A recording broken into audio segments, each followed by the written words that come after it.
Financial analysts explain that the recent upward exchange rate trend of the dollar has impacted many countries in the world, including Tunisia, as economies and commodity markets rely on the dollar. Data published by Tunisia's central bank shows the dinar is trading above 3.1 against the dollar as inflation rate accelerated in March to 7.2%. This situation cannot be explained by the sole relation of the dinar to the dollar. The dollar dominates as inflation heats up in the world. The US Federal Reserve has an aggressive policy. It said it was lifting its benchmark interest rate by 0.5 percentage point and 6 times in 2022.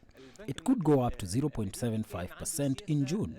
The interest rate could reach 2.2% by the end of 2022 and 3% in 2023. Now, most world economies are buying US dollars, which leads to pressure. Economists say Tunisia was expected to reach an agreement with the IMF and receive up to $4 billion funding in dollars in April, but the country has not yet struck a deal with a Washington-based lender. Coupled with other problems, including the conflict in Ukraine, the Tunisian dinar is further exposed by the widening trade deficit. Imports of oil and grain products have continued to soar.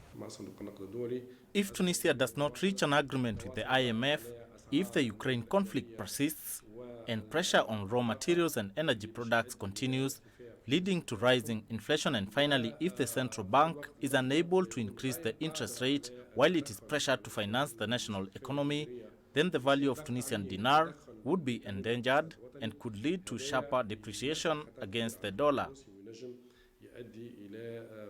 The president of the Circle of Tunisian Financiers warns that current economic woes could cause social and political unrest as millions of Tunisian consumers suffer from record inflation.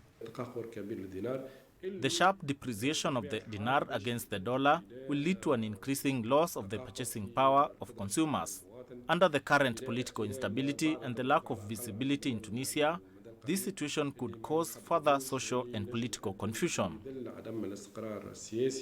Tunisia's public finances are facing another burden as the value of foreign debt has risen by around $323 million this month, affecting the balance of payments due to the depreciation of the dinar. To improve the local currency, the Tunisian government has been called upon to boost exports, encourage foreign direct investment, and ensure the success of the tourist season. According to the Economy and Finance departments, 34% of Tunisia's debt is in US dollars, while 54% of the debt is in euros. Analysts say the recent drop of the euro amid ongoing geopolitical tensions in Eastern Europe and the rise of the dinar against the euro could lead to a decrease in the country's public debt by the end of this year.